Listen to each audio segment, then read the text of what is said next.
A paz do Senhor, meus irmãos, graças a Deus por mais esta oportunidade que o Senhor nos concede, de nesta ocasião estarmos juntos e unidos como igreja, para que possamos sermos direcionados por esse Deus maravilhoso através das Escrituras Sagradas. Que o Senhor, através do Santo Espírito, nos direcione, nos ajude e nos oriente, falando aquilo que nós precisamos ouvir da parte desse Deus de amor, desse Deus de misericórdia. E desde já, vamos à leitura da palavra de Deus, o Evangelho de Lucas, capítulo de número 15. Vamos então à leitura da palavra do Senhor. Aproximando-se de Jesus, todos os publicanos e pecadores para ouvir, e murmuravam os fariseus e os escribas, dizendo: Este recebe pecadores e come com eles. Então lhes propôs Jesus esta parábola: Qual dentre vós é o homem que, possuindo 100 ovelhas e perdendo uma delas, não deixa no deserto as 99 e vai em busca da que se perdeu, até encontrá-la? Achando-a, põe-na sobre os ombros, cheio de júbilo, e indo para casa, reúne os amigos e vizinhos, dizendo-lhes: Alegrai-vos comigo, porque já achei a minha ovelha perdida. Digo-vos que assim haverá maior júbilo no reino dos céus por um pecador que se arrepende, do que por 99 justos que não necessitam de arrependimento. O qual, que a mulher que tendo 10 dracmas, se perder uma, não acende a candeia, varre a casa e a procura diligentemente até encontrá-la? E tendo-a achado, reúne as amigas e vizinhas, dizendo: Alegrai-vos comigo, porque achei a dracma que eu tinha perdido. Eu vos afirmo que, de igual modo, há júbilo diante dos anjos de Deus por um pecador que se arrepende. E continuou: Certo homem tinha 2 filhos. O mais moço deles disse ao pai: Pai, dá-me a parte dos bens que me cabe. E ele lhes repartiu os haveres. Passados não muitos dias, o filho mais moço, ajuntando tudo o que era seu, partiu para uma terra distante e lá dissipou todos os seus bens, vivendo dissolutamente. Depois de ter consumido tudo, sobreveio àquele país uma grande fome, e ele começou a passar necessidade. Então, ele foi e se agregou a um dos cidadãos daquela terra, e este o mandou para os seus campos a guardar porcos. Ali desejava ele fartar-se das alfarrobas que os porcos comiam, mas ninguém lhe dava nada. Então, caindo em si, disse: Quantos trabalhadores de meu pai têm pão com fartura, e eu aqui morro de fome. Levantar-me-ei e irei ter com meu pai, e lhe direi: Pai, pequei contra o céu e diante de ti, já não sou digno de ser chamado seu filho. Trata-me como um dos seus trabalhadores. E levantando-se, foi para seu pai. Vinha ele ainda longe, quando seu pai o avistou, e compadecido dele, correndo, o abraçou e beijou. E o filho lhe disse: Pai, pequei contra o céu e diante de ti, e já não sou digno de ser chamado teu filho. O pai, porém, disse aos seus servos: Trazei depressa a melhor roupa, vestiu, pondo-lhe um anel no dedo e sandália nos pés. Trazei também e matai um novilho cevado. Comamos e regozijemo-nos, porque este filho estava morto e reviveu, estava perdido e foi achado. E começaram a regozijar-se. Ora, o filho mais velho estivera no campo, e quando voltava, ao aproximar-se da casa, ouviu a música e as danças. Chamou um dos criados e perguntou-lhe: que era aquilo? E ele lhe informou: veio teu irmão, e teu pai mandou matar o novilho cevado, porque o recuperou com saúde. Ele se indignou e não queria entrar. Saindo, porém, o pai procurava conciliá-lo.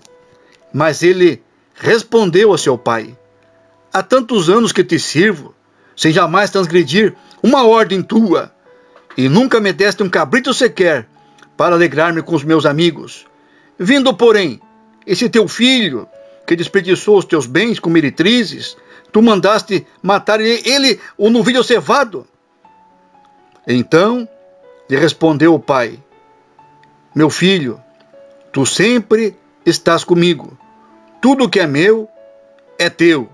Entretanto, era preciso nos alegrássemos e nos regozijássemos, porque este teu irmão estava morto e reviveu.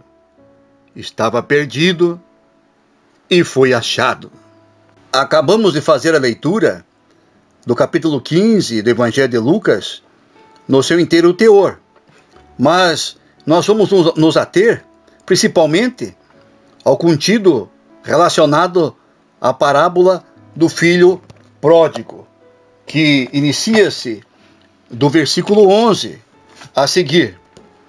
Pois, ao observarmos o contexto que esta parábola é contada, deve-se ter em mente, meus irmãos, o fato histórico e cultural que nos mostra, já no primeiro versículo do capítulo 15, que ao receber publicanos e pecadores e com eles comer, Jesus é mal interpretado ou mal visto por outra classe de pessoas, ou seja, os escribas e fariseus, os quais, ao verem esta atitude de Jesus, não aceitaram de bom grado e aquilo que eles estavam vendo e passaram a tecer murmurações e também questionamentos.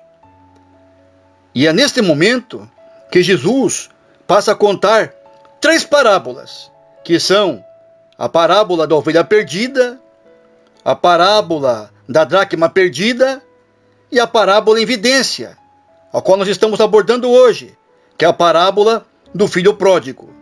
Estas 3 parábolas possuem características ou elementos semelhantes, idênticos, que são algo que se perdeu e foi achado.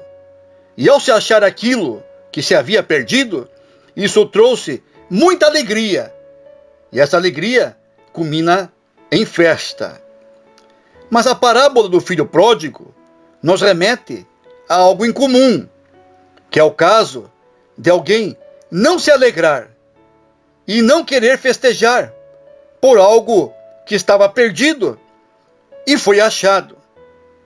Que para o fato do filho mais velho não ter conseguido se alegrar com o retorno de seu irmão mais moço, que estava perdido no mundo, mas que decide voltar para a casa do pai.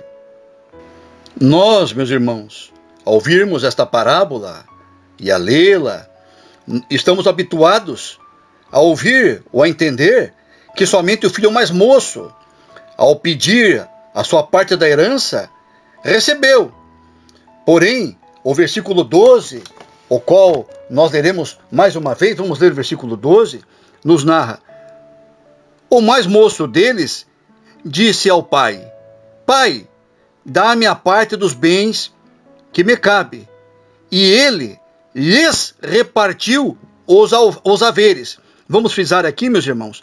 E ele lhes repartiu os haveres.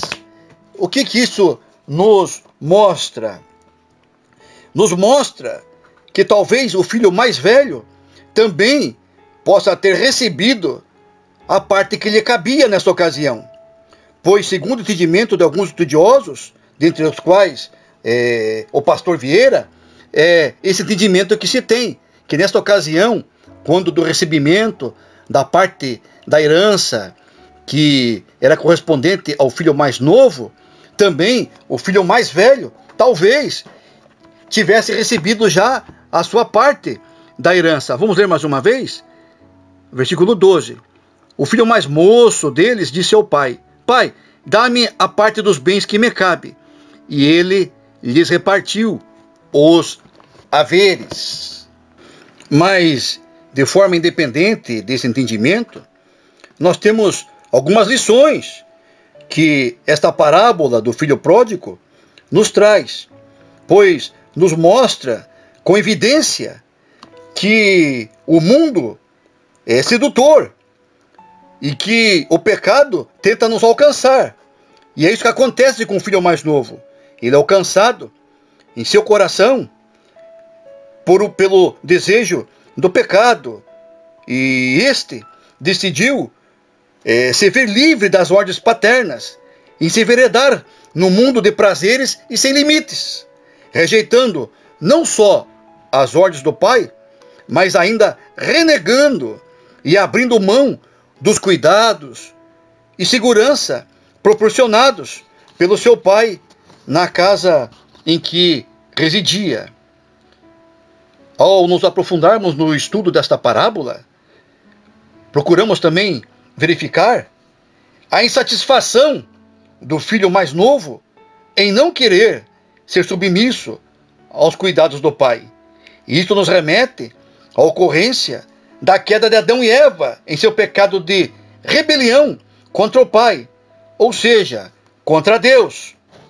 Neste caso, a insatisfação do filho mais novo em relação ao lugar onde habitava tornou-se evidente, ao ponto de se compreender que, ao revelar o seu desejo, aquilo que estava contido em seu coração, este filho mais novo manifestava a vontade de não permanecer mais ali. Seria como se ele estivesse falando ao seu pai: Pai, gostaria que o senhor já estivesse morto, para que pudesse desfrutar da herança que me cabe. Mas nós ainda, meus irmãos, conhecemos bem esta parábola e, prosseguindo, nós devemos observar que o pai, ao ver o comportamento do filho, não se deixou levar pela amargura ou pela dor que a ingratidão nos proporciona, mas que atende ao pedido do filho mais moço, do mais novo, que, ao receber a sua parte da herança, vai embora da casa do pai. E conforme nos registra o versículo 13, esse filho mais moço ajuntou tudo o que era seu antes de partir e levou consigo. Vamos à leitura do versículo 13? Observemos. Passados não muitos dias, o filho mais moço, ajuntando tudo o que era seu, partiu para uma terra distante. Então, aqui nós verificamos que este filho, ao partir, ele ajunta todos os seus bens, tudo que possuía, e leva consigo. E o que isso nos mostra?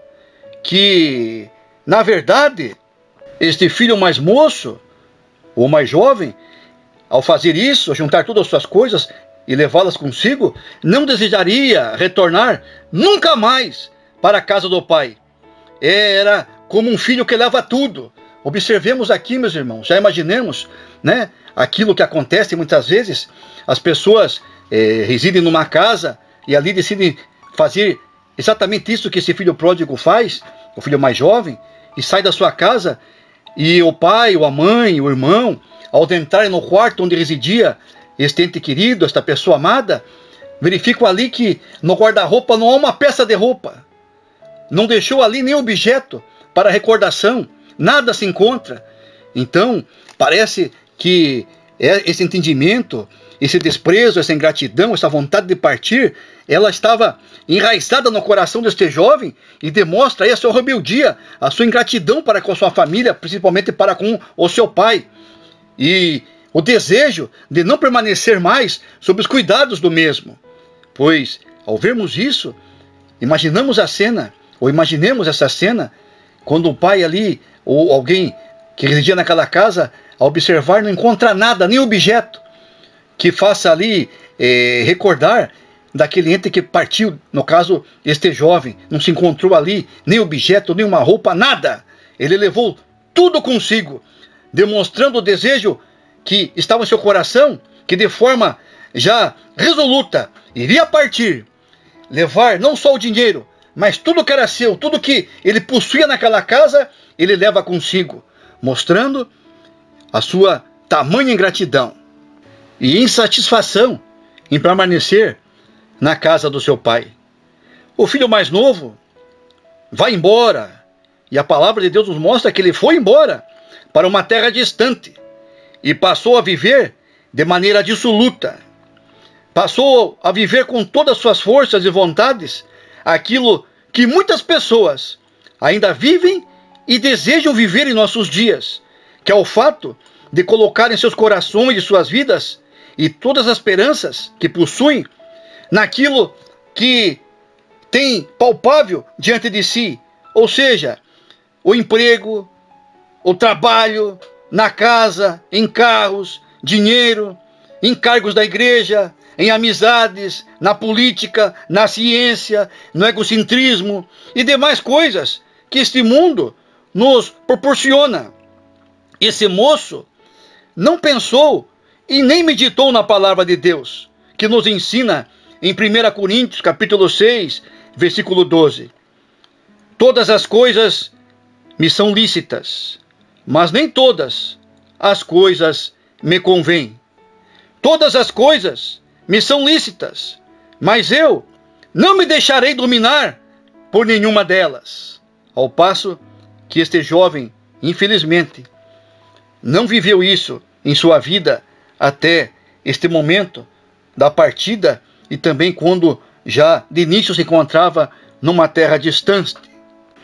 Mas essa parábola, meus irmãos, contada pelo nosso Mestre e Senhor Jesus Cristo, não esconde a ocorrência que esse filho mais moço ou filho mais jovem, por causa de sua herança ou dinheiro, tornou-se uma pessoa muito importante naquele lugar.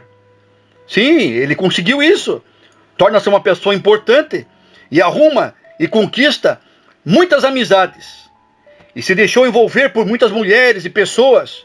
Mas a parábola também nos mostra o perigo de se deixar levar pelos falsos ensinos, pelos desejos, ideologias que nos ensinam equivocadamente que é o que possuímos, o que conquistamos, que nos torna pessoas importantes. Tem gente que se acha importante por aquilo que possui, aquilo que tem, e não por aquilo que é diante de Deus, diante das pessoas, um filho de Deus. Como estamos nos portando nos nossos dias, meus irmãos? Estamos nos achando importantes?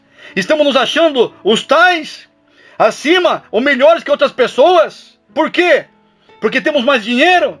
Porque temos cargos importantes? Porque buscamos e alcançamos reconhecimentos que muitas vezes nós almejamos? É isso que nos torna pessoas importantes? Não, meus irmãos. Tudo isso é mera ilusão, pois já dizia o proverbista: vaidade, tudo é vaidade. Como nós estamos nos portando diante de Deus? Como filhos de Deus? Ou estamos vivendo como este jovem viveu nesta parábola? Uma ilusão que uma hora ou outra terá que ver a realidade da vida nesta terra. O Evangelho, a palavra de Deus, Jesus, ele nos promove isso. Em diversos cultos, meus irmãos, nós temos sido constantemente ensinados de que um dos objetivos da palavra de Deus é fazer que nós vejamos a verdade. E a verdade, muitas vezes, nos mostra uma realidade que nós não gostaríamos de vermos jamais. Mas a verdade que nos liberta. E a verdade é Jesus. E a verdade há de prevalecer, querendo o homem ou não. Este jovem, mais adiante, terá de ver a dura realidade das suas escolhas e arcar com os resultados das consequências daquilo que almejou e buscou com todas as suas forças, com todo o seu esmero. Mais uma vez, ele encontra e percebe vaidade. Tudo é vaidade. Mas a parábola também nos ensina que o dinheiro daquele jovem acabou. E não é exatamente assim que pensamos. O que eu tenho é meu e nunca vai acabar, ninguém vai tirar. E se um dia acabar, eu vou me esforçar, porque eu tenho condições, eu posso, eu aconteço, eu ajo e faço. Não é assim que as pessoas pensam? Conquistar, eu consigo, tudo de novo. E mais uma vez, devemos nos lembrar da palavra de Deus, que nos diz no Salmo número 20, versículo 7: alguns confiam em carros e outros em cavalos, mas nós confiamos no nome do Senhor, o nosso Deus, em quem temos confiado, igreja, nesses dias de pandemia, de dificuldade, de conquistas ou de lutas. Em quem estamos confiando? Em carros, em cavalos ou no nosso Deus? Nos lembremos e guardemos a palavra do Senhor em nosso coração, para não pecarmos contra Deus e vivermos aquilo que é a vontade do nosso Pai, que nos ama, do nosso Deus de amor e de misericórdia. E guardemos esta palavra em nossas vidas, que alguns confiam em carros e outros em cavalos, mas nós, a despeito de tudo, a despeito da falta de reconhecimento, de não termos uma amizade importante, ou de não termos aí aquilo que muitas vezes as pessoas buscam e conseguem, nós continuamos confiando no nome do Senhor, no nosso Deus. Aleluia! Confiemos e continuemos confiando no nome do Senhor, no nosso Deus. Jesus estabeleceu uma amizade maravilhosa com a sua igreja, para comigo e para com você. Demos valor à importância desta realidade em nossas vidas. Sim, nós temos nosso lado e nosso favor um verdadeiro e bom e fiel amigo, Jesus Cristo. Essa é a verdadeira amizade, como o salmista Davi, e também este grande servo do Senhor, o rei Davi, nos ensinou, dizendo: quem são seus amigos? Os meus amigos, respondeu Davi, são aqueles que vivem e fazem e amam a vontade do meu Deus. Se você faz isso, você é um verdadeiro amigo, você é um verdadeiro servo do Senhor, por escolher, decidir, permanecer sob as ordens deste Pai maravilhoso, mas sobretudo também desfrutar dos seus cuidados de amor por cada um de nós. Igreja do Senhor, em quem estamos colocando a nossa confiança? No Senhor, em nosso Pai Celestial, no Deus Todo-Poderoso, cheio de glória e majestade e de misericórdia? Ou no nosso patrão? Ou no nosso emprego, no nosso empregado? Ou noutra coisa qualquer? Senão Deus. O jovem da parábola, ao acabar todo o seu dinheiro, talvez pensou assim: vou conquistar outra vez e ter tudo de volta. Mas o versículo 14 nos mostra que algo inesperado lhe aconteceu. Vamos ler? Versículo 14. O que será que aconteceu? Porque esse jovem estava disposto a trabalhar. Este jovem estava disposto a conquistar, a conseguir tudo de volta. Talvez em dobro aquilo que ele já não tinha mais sob o seu controle, sob as suas mãos. E fez seus planos, seus projetos, mesmo nessa condição. Mas algo que ele não esperava aconteceu. Vamos ler o que nos informa Jesus através da sua parábola. Parábola do filho pródigo. Vamos lá, versículo 14.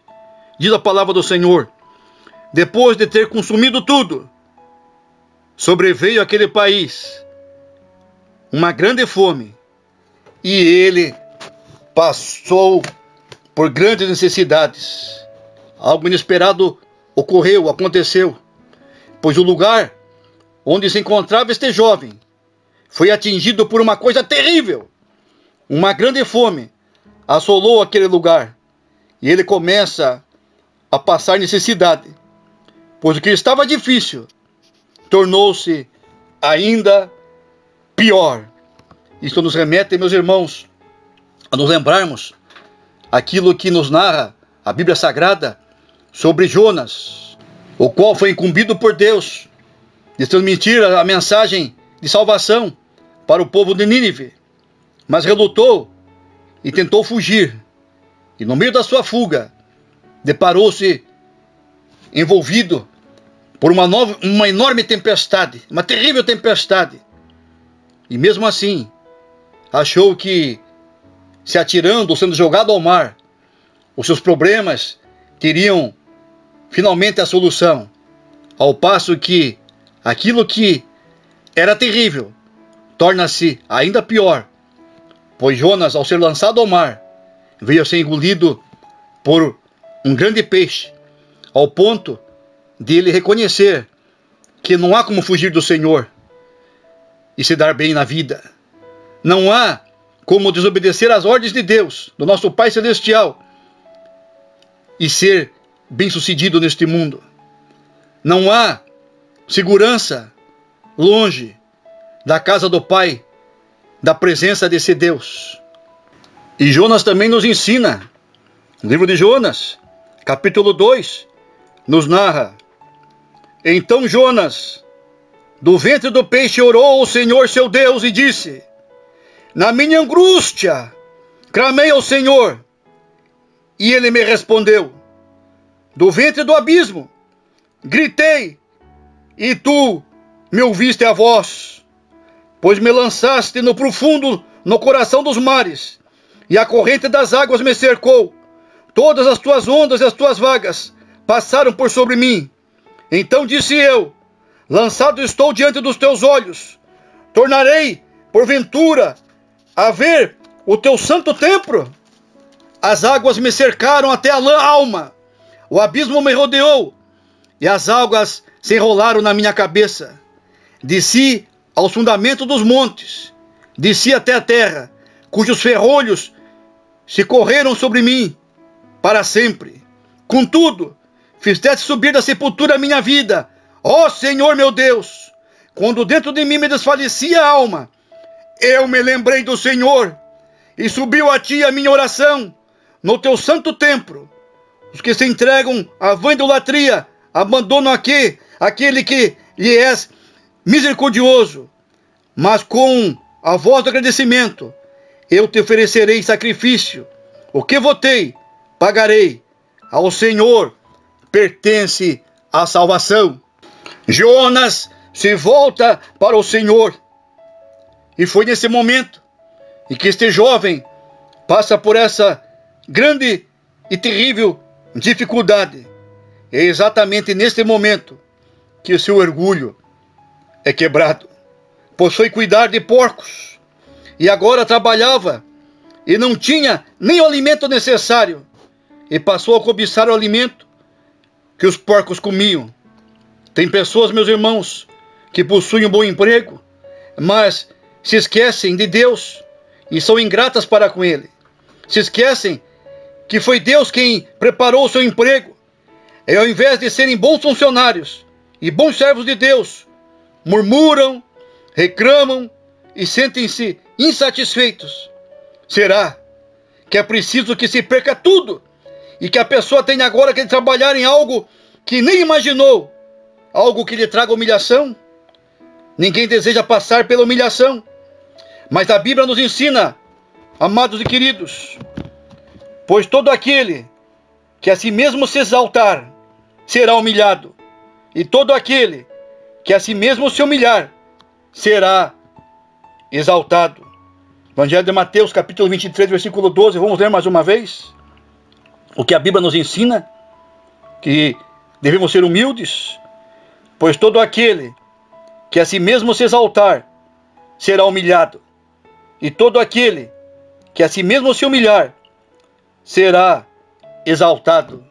Os aplausos que vemos, que ouvimos, os olhares felizes que nos cercam, as pessoas importantes que se aproximam com seus lisonjeios, será que tem sido mais importante do que a palavra do Senhor, proclamada dia após dia, através do poder desse Deus nas nossas vidas? Qual a importância para nós? A exaltação? A glória própria? Ou a humildade que precede a honra? O que estamos plantando e o que esperamos colher nesta terra, neste mundo? Este jovem nos ensina esta parábola. Tentou se exaltar, mas foi humilhado. Pois ao vermos a condição em que esse jovem se encontra, nos mostra que até os porcos tinham mais direitos que ele, pois podiam comer das alfarrobas, ao passo que ele não, apenas desejava, cobiçava aquilo que os porcos comiam e podiam comer. Portanto, os porcos, literalmente, tinham mais direito àquela comida do que ele próprio.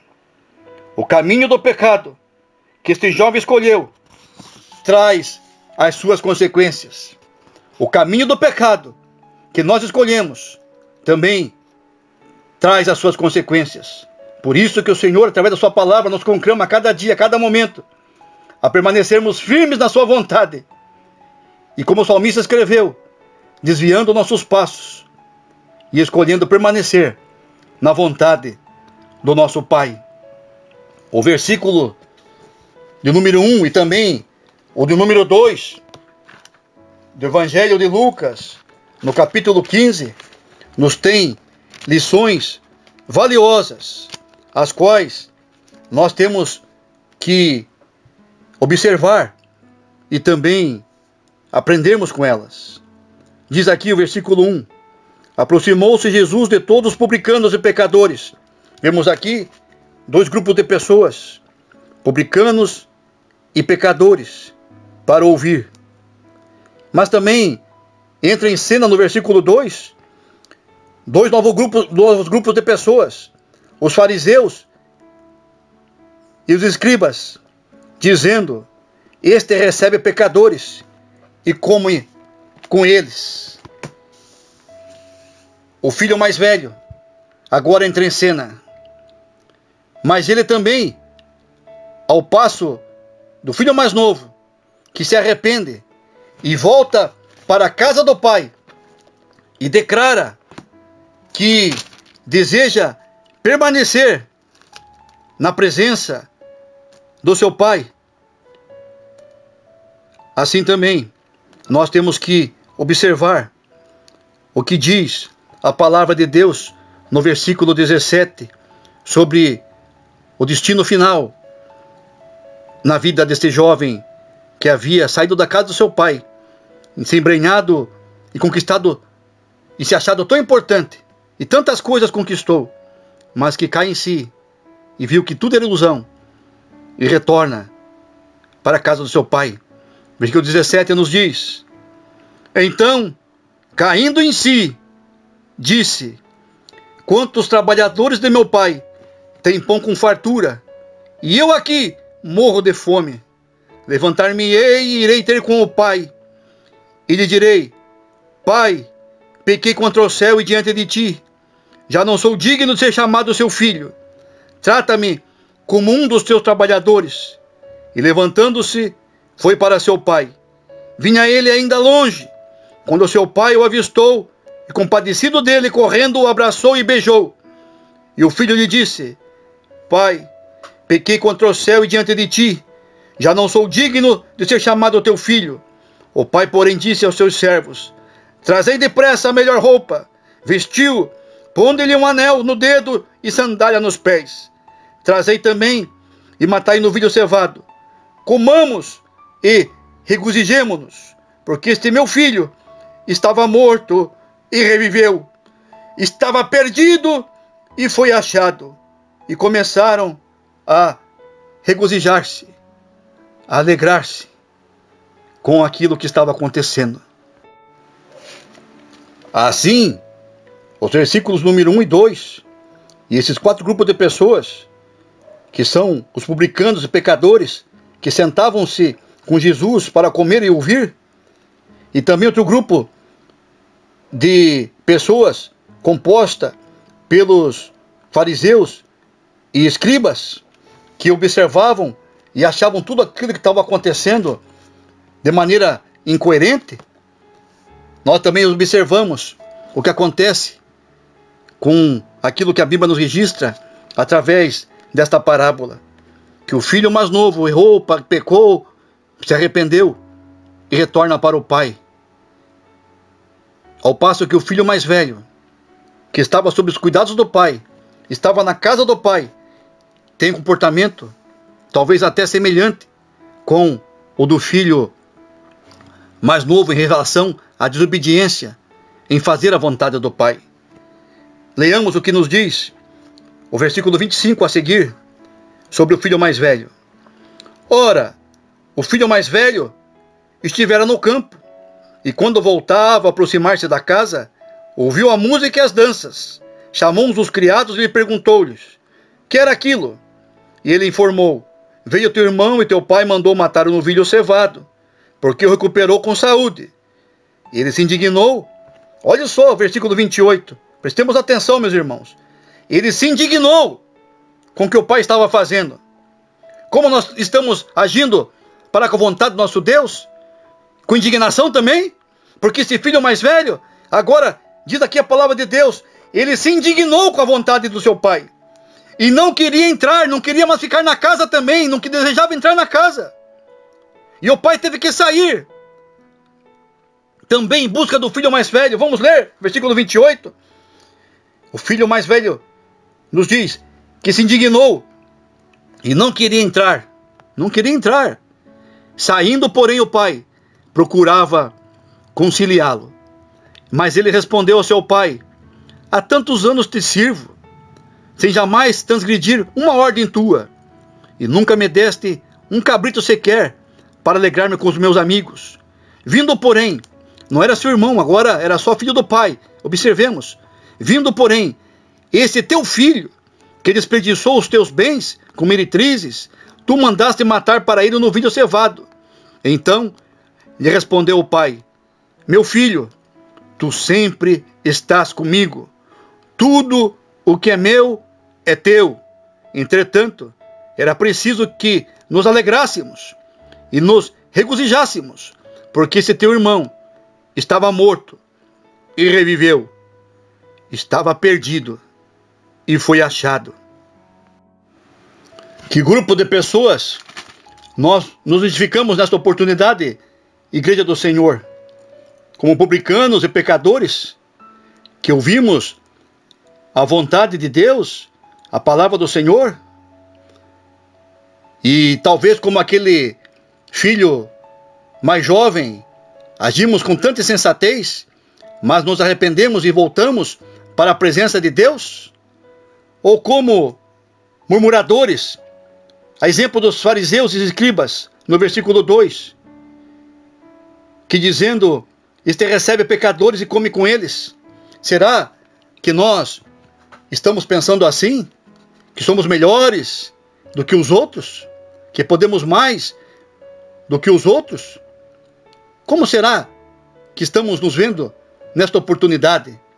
Talvez aquele filho, nesta ocasião, filho pródigo, retorna e adentra na casa do pai. Mas aquele que estava voltando do trabalho, que é o filho mais velho, se indigna e não deseja mais entrar na casa do pai. Mas o pai também vai ao seu encontro. É que nos diz a palavra do Senhor, no versículo de número 28, ele se indignou e não queria entrar. Saindo, porém, o pai procurava conciliá-lo. Viram aí, meus irmãos, o que está acontecendo? Mas esta parábola que Jesus nos conta é maravilhosa. E já avançando para a conclusão, podemos verificar que o pai demonstra amor idêntico pelos dois filhos. Ensina a ambos que eles eram pecadores, tanto o filho mais novo quanto o filho mais velho, mas que como o pai amava aos dois igualmente. Aquele pecador que erra e reconhece os seus erros e que se arrepende e se volta para o pai.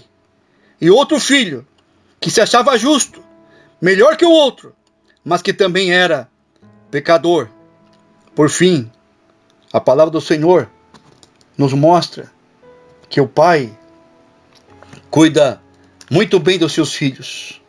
Em certa ocasião, eu estava orando e eu tive um pensamento, creio que veio da parte de Deus, que me conclamava a pensar assim: quando alguém abandonar a casa do Pai, quando alguém abandonar a sua presença, não procure se lembrar da sua ingratidão, da sua irreverência, do seu desrespeito, da sua rebeldia.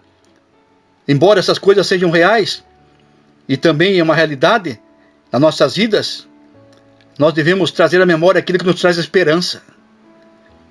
Vamos nos lembrar dessas pessoas por aquilo de bom que elas fizeram para nós, por aquilo de bom que promoveram em nossas vidas, para que, a exemplo desse filho mais jovem, quando lá na dificuldade deste mundo, cair em si da ilusão dos seus pecados, da vaidade das suas vidas, se arrependerem sinceramente e desejarem voltar para a presença, para a casa do Pai, para nossas vidas, nós possamos fazer como este pai, ou como aquele irmão deveria fazer, o irmão mais velho, em relação ao irmão mais moço, se lembrar apenas dos bons momentos, para que, quando o inimigo viesse acusá-lo, tentando fazer com que ele se sentisse mais justo, ele se sentisse também um dependente de Deus. Somos todos nós, irmãos, dependentes do mesmo Pai, do mesmo Deus, que nos ama e nos ensina e nos conclama a amar a nossos irmãos. Amemo-nos uns aos outros, foi o que Jesus nos disse, e sobretudo ao nosso Pai, a Deus, sobre todas as coisas.